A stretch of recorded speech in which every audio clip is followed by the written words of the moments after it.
Sun. TRES-2b is a planet where night never ends. And it's not a regular night where stars shining in the beautiful sky. In this planet, it's pitch dark and scorching hot.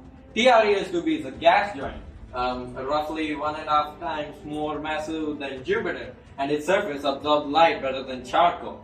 It might also have a fatal dark red glow because of its burning air, which is as hot as fresh lava. Lovely. In the star system of 55 Cancri, there are 5 planets. 4 of these are gas giants, which are similar to Jupiter and Saturn. The 5th one, or rather, the first, is different in the most horrifying way. T55 Cancri is so close to its sun that half the planet's surface is a literal surface of molten lava, and the other half is in eternal darkness because it never sees the sun. And between the line between the hot zone and the dark zone, there is the twilight zone, a thin strip of gloomy nothingness, of nothingness.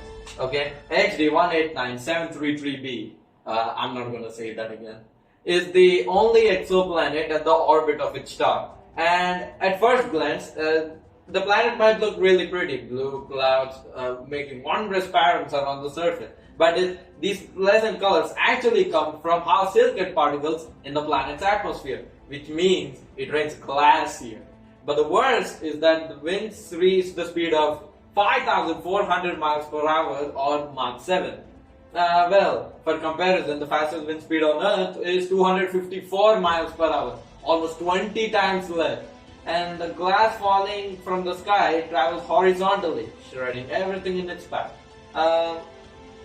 And the next system, which I won't even try to pronounce because it's really long, this one, it has 3 exoplanets which are being slowly destroyed by their own star, because the star is not a regular, it's a pulsar.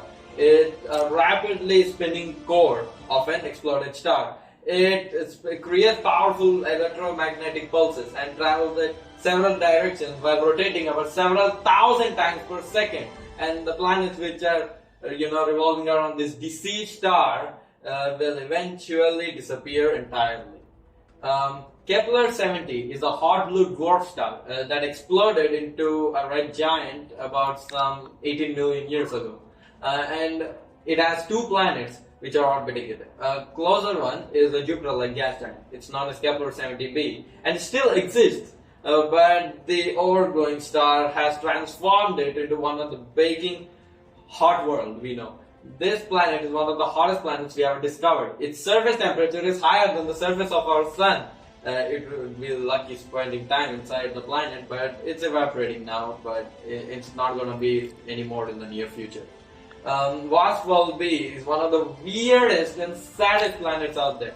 The enormous gravity of its star, combined with the planets consisting mostly of gas, results in a star slowly devouring in its prototype. WASP-12b is already taken in the form of an egg shape. It's able to do nothing with this condition.